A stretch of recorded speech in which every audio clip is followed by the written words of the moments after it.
Lecture में एक नए टॉपिक के साथ। The prime minister of India.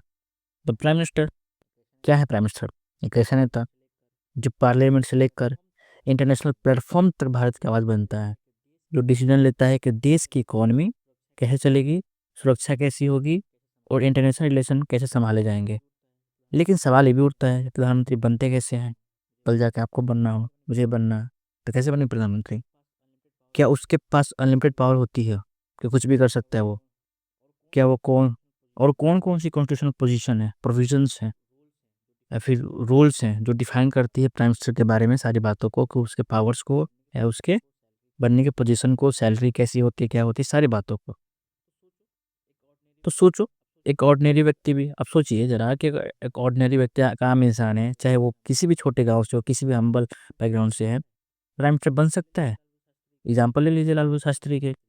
Lal Bahadur Shastri जो एक सिंप्लिसिटी ऑनेस्टी के लिए आने आते हैं अपने, या फिर नरेंद्र मोदी को ले लीजिए, उन्होंने एक चाय बेचने वाले से लेकर देश के इतने बड़े पोस्ट पर रहने के लिए इतने फेमस है आज तक। ये भारत की डेमोक्रेसी की ब्यूटी भी है। ये चीज़ें हैं हमारे, जो थोड़ा इंटरेस्टिंग बनाती है इस टॉपिक को प्राइवेट के पढ़ने के लिए। ये कुछ चैप्टर्स भी है हमारे, जिस चैप्टर के बारे में डिस्कस करेंगे हम लोग। कोशिश करेंगे कि बहुत सारी चीज़ें खत्म हो जाए आज ही, या कुछ बच गए तो हम अगले लेक्चर में पढ़ लेंगे। लेकिन हाँ, ये है इंट्रोडक्शन, अपॉइंटमेंट कैसे होता है, पीएम का ओथ और सैलरी, शपथ लेना उनका, ठीक है, उनको पैसे कितना मिलता है एज ए प्राइम मिनिस्टर, कितना कमाते हैं वो, पावर फंक्शन क्या है, उनकी ताकतें और जिम्मेदारियाँ क्या है उनकी, और भी चीज़ें, जैसे कि कुछ आर्टिकल्स इनसे जुड़े हुए जो फैक्चुअल चीज़ें हैं, जो प्रीलिम्स के लिए काम आ सकती हैं, वो भी ज़रूरी है। कंक्लूजन अंत में हम बात करेंगे, समाप्ति करेंगे कि क्या क्या चीज़ें हैं, और कुछ फैक्ट्स ज़रूरी जो इनसे जुड़े हुए हैं वो सब चीज़ें। इंट्रोडक्शन। क्या है इंट्रोडक्शन? पहले तो समझते हैं कि प्राइम मिनिस्टर आया कहाँ से शब्द। ये जो पीएम शब्द है, ये आया कहाँ से? तो जो प्राइम मिनिस्टर शब्द है, ठीक है, वो ब्रिटेन से आया हुआ है। क्योंकि पता है हमारा जो सिस्टम है वो है पार्लियामेंट्री सिस्टम। पार्लियामेंट्री सिस्टम यानी कि संसदीय प्रणाली। संसदीय प्रणाली यानी कि हमारे यहाँ जो होते हैं वो संसद होते हैं। इस संसदीय प्रणाली में पहली बात कि कोई भी जो बिल्कुल एग्जीक्यूटिव हेड होता है, जो सारे काम को संभालते हैं, रियल हेड होते हैं कंट्री के, वो होते हैं प्राइम मिनिस्टर। नॉमिनल हेड होते हैं हमारे राष्ट्रपति। तो प्राइम मिनिस्टर का जो कंसेप्ट है, मेनली ये ब्रिटेन के शासन से, ब्रिटेन रूल से आया हुआ है। हमारे संविधान में जो पार्लियामेंट्री सिस्टम अपनाया गया है, उसका भी आधार वही ब्रिटेन से है, जिसको हम लोग बोलते हैं वेस्ट मिनिस्टर मॉडल। इसको दूसरी भाषा में बोले तो वेस्ट मिनिस्टर मॉडल भी बोलते हैं। तो माना जाता है कि 1721 के आसपास ब्रिटेन में एक व्यक्ति हुए, रॉबर्ट वॉलपोल, ठीक है, उनको माना जाता है कि पहले प्राइम मिनिस्टर के रूप में माना जाता है। भारत ने इसी चीज़ को अपनाया, आगे बढ़ा इसी ने। हमारे लोकतांत्रिक ढांचे के केंद्र में, बिल्कुल सेंटर में चीज़ रहा हुआ है, जहाँ राष्ट्रपति अभी बताया कि क्या होते हैं, बिल्कुल नॉमिनल हेड होते हैं, और प्रधानमंत्री के पास असली शक्तियाँ होती हैं। रियल पावर किसी के पास होती है? प्रधानमंत्री के पास होती है। यानी अभी के हाल में मोदी जी के पास रियल पावर है और द्रौपदी जी के पास एक नॉमिनल पावर है।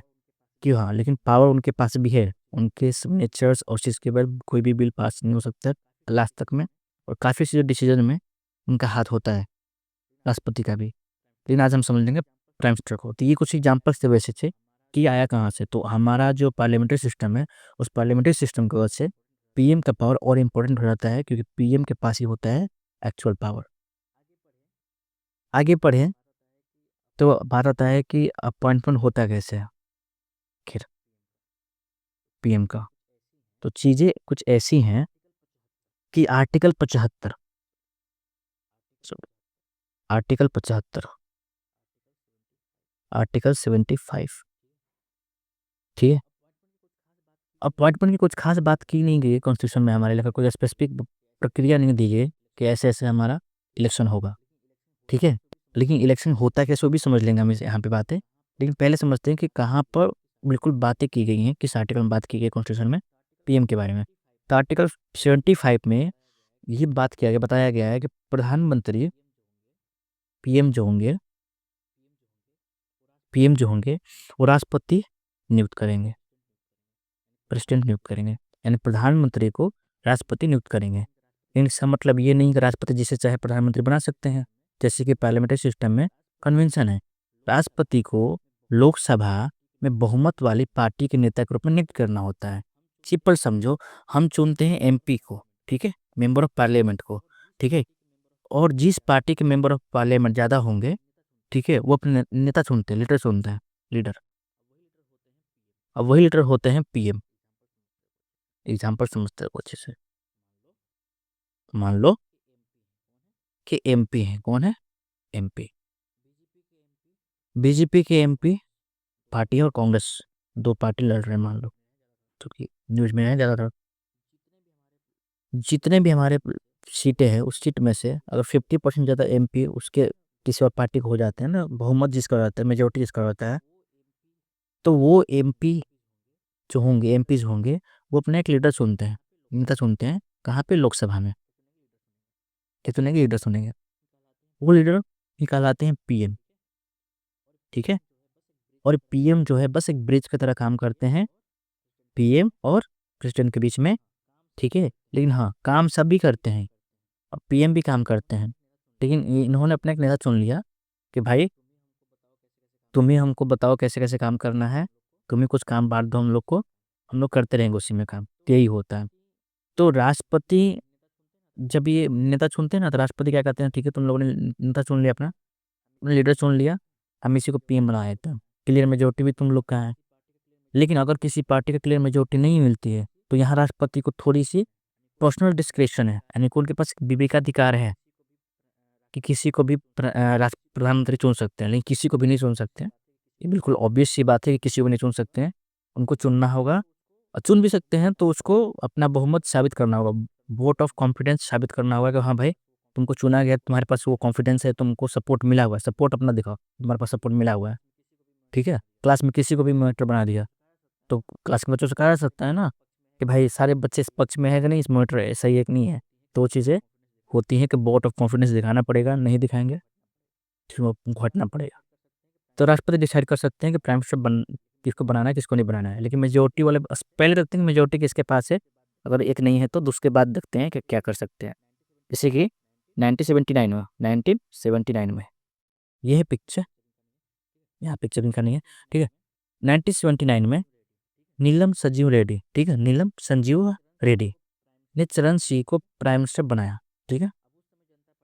अब उस समय जनता पार्टी सरकार की गई थी, जनता पार्टी में ये थे मोरारजी देसाई, ये हार चुके थे, ठीक है। इन्होंने अपना कॉन्फिडेंस खो चुका था, तो उसके हासिल करने को, लेकिन हाँ जब ये हट के पोस्ट से, प्राइम मिनिस्टर के पोस्ट से, तो 79 में, ठीक है, जो हम उस टाइम के जो प्रेसिडेंट थे संजीव रेड्डी, उन्होंने चरण सिंह को बनाया प्राइम मिनिस्टर। लेकिन कहा कि आपको वोट ऑफ कॉन्फिडेंस लाना पड़ेगा, और ला नहीं पाए तो उनको फिर वापस से पोस्ट खोना पड़ा उस चीज़ पर।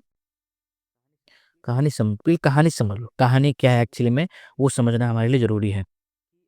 कि हुआ क्या था ना कि 1979 में, ठीक है, जो उसका उस टाइम का जो पूरा पॉलिटिकल ढांचा था, एक पूरा अलग ही चैप्टर है। क्या है कि 1979 में मोरारजी देसाई ये है, ठीक है, ये भाई साहब मोरारजी देसाई, ठीक है, उनकी अगुवाई में जनता पार्टी, उस टाइम की जो जनता पार्टी थी, जो आज बीजेपी है, उसी का एक टुकड़ा, फाइनल नहीं कर सकते, बीच में बन गया, उससे मतलब नहीं हम लोग को।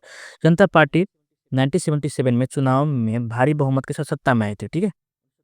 1977 में सत्ता में है ये लोग, पावर में है, ठीक है। लेकिन जैसे जैसे समय बीता उनकी पार्टी में अपने अंदर ही मतभेद हो गया। क्या हो गया? इंटरनल डिफरेंसेस बनने लगी, मतभेद हो गए, ठीक है। तो इतना बढ़ गए कि इनकी सरकार फिर गिर गई, ठीक है। और सरकार गिरने के बाद सवाल आया कि प्रधानमंत्री बनेगा कौन, क्योंकि 1979 में इनकी सरकार गिर गई, तो प्रधानमंत्री कौन बनेगा? तो लोकसभा में उस टाइम बहुत सारे कोalition थे, या फिर कोई कोalition भी नहीं था, तो मेजोरिटी भी नहीं था। तो संजीव रेड्डी साहब ने क्या किया, अपने पर्सनल डिस्क्रिप्शन यूज करके बना दिया, किसे, किसी को उनका यूज करना था ना, तो उनको बना दिया चरण सिंह को बना लिया। चरण सिंह कौन है? तो ये चरण सिंह है। एक मिनट, ये है चरण सिंह, ठीक है, इनको बना दिया पीएम। ये कोalition के लीडर थे, तो प्रधानमंत्री नियुक्त कर दिया गया। लेकिन ट्विस्ट है, चरण सिंह के पास लोकसभा में पूर्ण बहुमत नहीं था, यानी फुल मेजोरिटी जो चाहिए बनने के लिए, वो मेजोरिटी नहीं था इनके पास। मेजोरिटी नहीं था, तब राष्ट्रपति ने उन्हें प्रधानमंत्री तो बना दिया, लेकिन साथ में शर्तें रखी गई कि आप 1 महीने के भीतर लोकसभा में विश्वास मत यानी वोट ऑफ कॉन्फिडेंस हासिल करें। मतलब अगर वो साबित नहीं कर पाते कि उनके पास बहुमत है, तो उनकी सरकार गिर जाएगी। और आगे हुआ क्या, चरण सिंह ने प्रधानमंत्री पद की शपथ तो ले ली, लेकिन जब विश्वास मत की हासिल करने की बात आया, तो हालत खराब। उनके उनके को उनको नहीं मिल पाया। कांग्रेस पार्टी जिससे पहले समर्थन किया था इनको, वही पीछे हट गई। इनका नतीजा ये हुआ कि चौधरी चरण सिंह विश्वास मत साबित नहीं कर पाए और इस्तीफा देना पड़ा उनको। 23 दिन तक ये मुश्किल से रह पाए सरकार में पीएम के रूप में, फिर उनको रिजाइन देना पड़ा। इतिहास में पहली बार ऐसा हुआ कि प्रधानमंत्री लोकसभा में बहुत मत साबित नहीं कर पाए और बहुत कम दिन तक पीएम रह पाए। तो एक कहानी ये था जो कि दिखाता है। अब ये तो हट गए, अब पोस्ट खाली हो गया। तो पोस्ट खाली हो गया तो आगे बताता है कि आगे क्या हुआ। तो वापस इंदिरा गांधी आई थी, लेकिन उनका भी क्या हुआ कि 1984 में, कब 1984 में सुना होगा कि उनकी हत्या कर दी गई। ठीक है, उनके जो सुरक्षा गार्ड थे सतवंत सिंह और बेअंत सिंह, उनके हाथों उनकी हत्या कर दी गई। ऑपरेशन ब्लू स्टार का मामला था, उसी में स्वर्ण सिंह का स्वर्ण मंदिर में जो अटैक करवाया था, उससे कुछ नाराजगी बढ़ गई सिख समुदाय में, उसकी वजह से उनकी हत्या कर दी गई। लेकिन अब तो उनकी डेथ हो चुके थे, वो मर चुकी थी वो। तो उनके बाद हत्या के बाद पूरा देश में एक मतलब देश का ना वैक्यूम आ गया, राजनीति में क्या आ गया, एक खालीपन आ गया।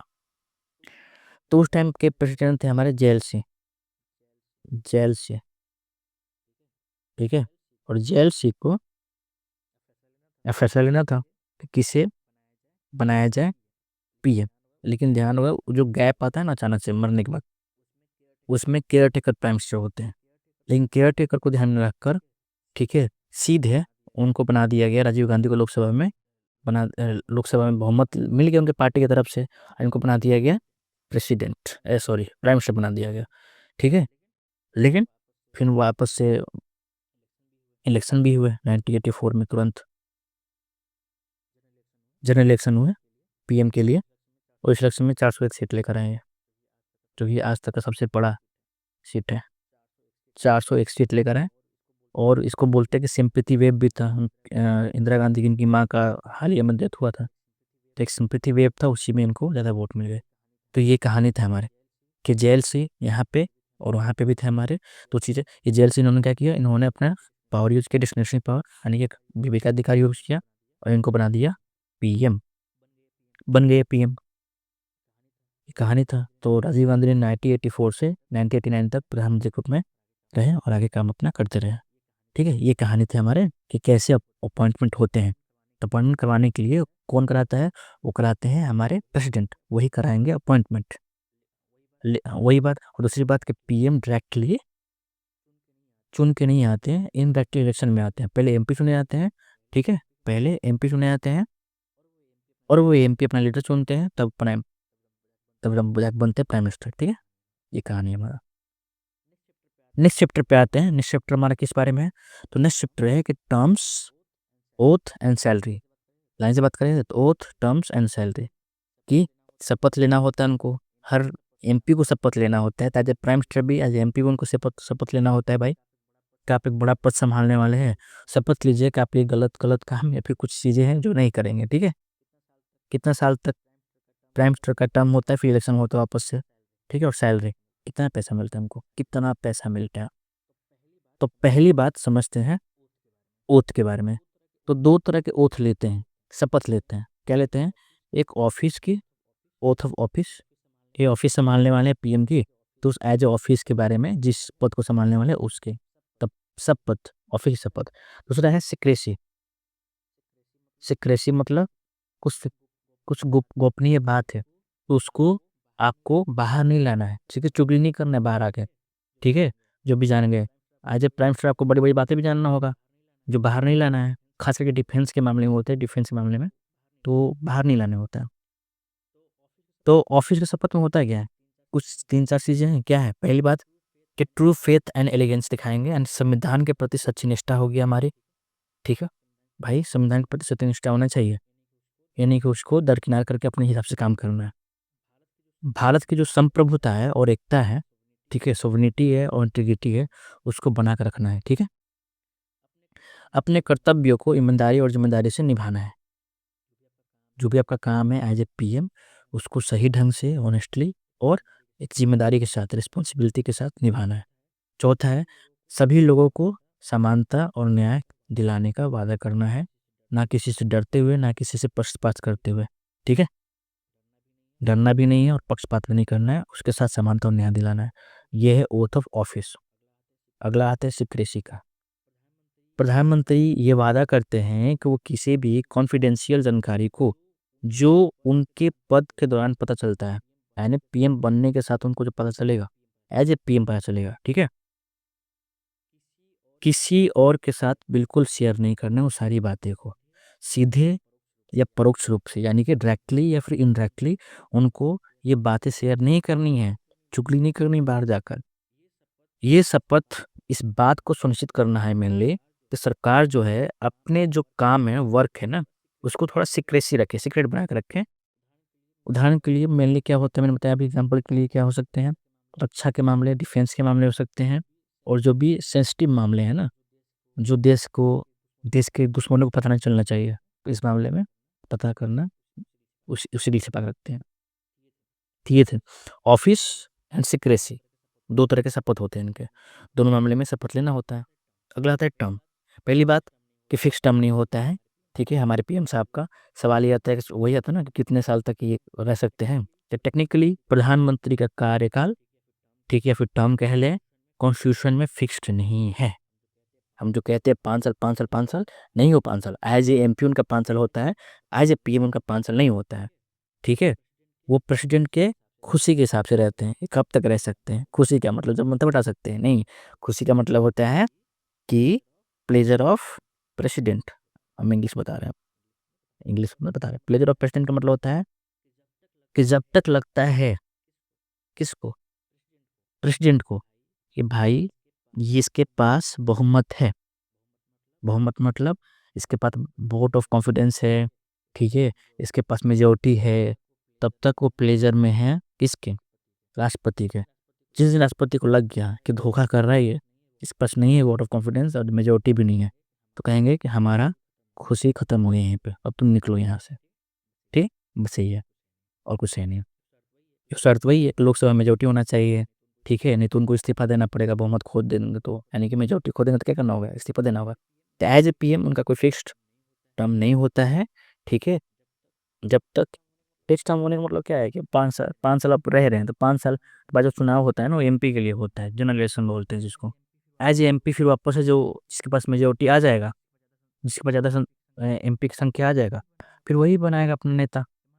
तो मान लेते हैं अगला इलेक्शन हो और कांग्रेस जीत जाए, उस पर मेजोरिटी आ जाए, तो कांग्रेस अपना नेता चुनेगा, किसी को भी चुन सकता है, राहुल गांधी को चुन ले मान लें, तो राहुल गांधी बन जाएंगे पीएम, उनका सपना पूरा हो जाएगा,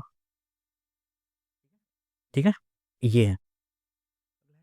अगला है सैलरी, कितना पैसा मिलता है पीएम साहब को। तो सैलरी एंड अलाउंस 2 चीज़ें हैं, ठीक है, भत्ता इसको बोलते हैं अलाउंस को हिंदी में। तो सैलरी यानी कि वेतन और भत्ते, तब प्रधानमंत्री को पार्लियामेंट्री वेतन संसद द्वारा तय किया जाता है, कितना उसको मिलेगा कितना नहीं मिलेगा, ठीक है, ये तय किया जाता है। मेंबर ऑफ पार्लियामेंट की तरह उन्हें वेतन और भत्ते भी मिलते हैं, एज ए एमपी उनको वेतन और भत्ते मिलते हैं। इसके अलावा प्रधानमंत्री के कुछ विशेष सुविधाएं भी मिलती है। विशेष क्या सुविधा है वो, तो एक तो है भाई साहब, ठीक है, सेंचुरी अलाउंस। सेंचुरी अलाउंस क्या होता है कि अगर वो एज ए पीएम है तो उस पीएम के पोस्ट को संभाल रहे हैं, वही उनके लिए बड़ी बात है, गरिमा की बात है वो।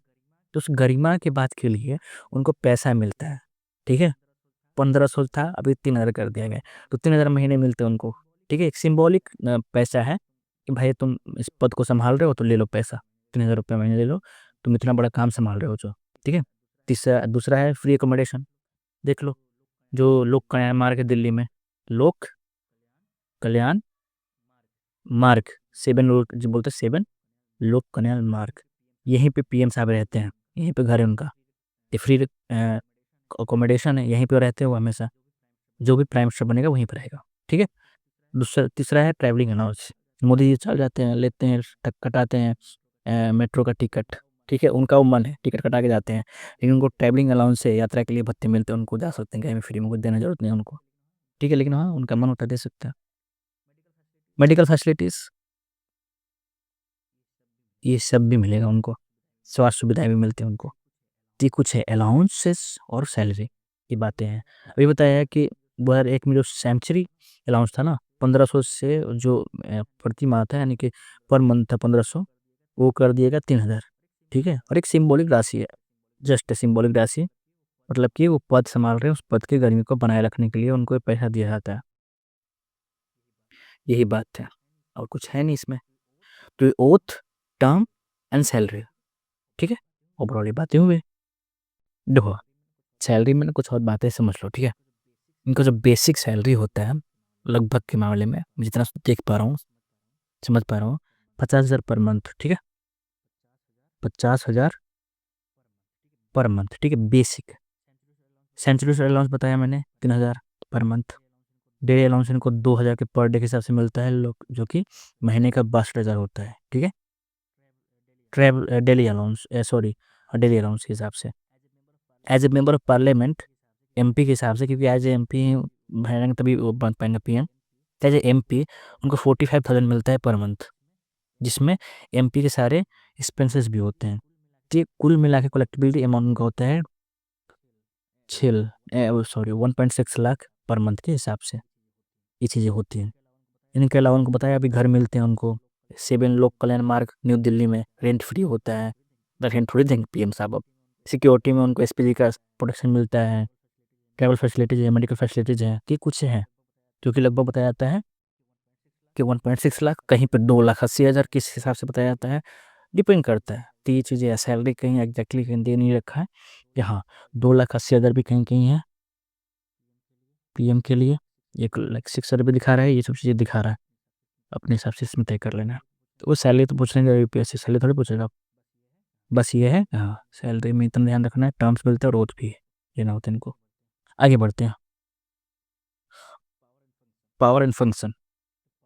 तो पावर एंड फंक्शन को समझना है अगर, हम यहीं पर रुकते, वीडियो लंबा हो रहा है, ठीक है, पावर एंड फंक्शन को हम लोग समझते हैं अगले पार्ट में, तब तक के लिए इतना ही समझते हैं कि बेसिक चीज़ें हो गए, आगे समझेंगे पावर एंड फंक्शन इनके क्या क्या है, ठीक है, ये थोड़ा अच्छे से समझेंगे, कि उतने तो लंबा वीडियो हो जाएगा, बोरिंग भी हो जाएगा थोड़ा। मिलते हैं अगले पार्ट में, ठीक है, तब तक के लिए बाय।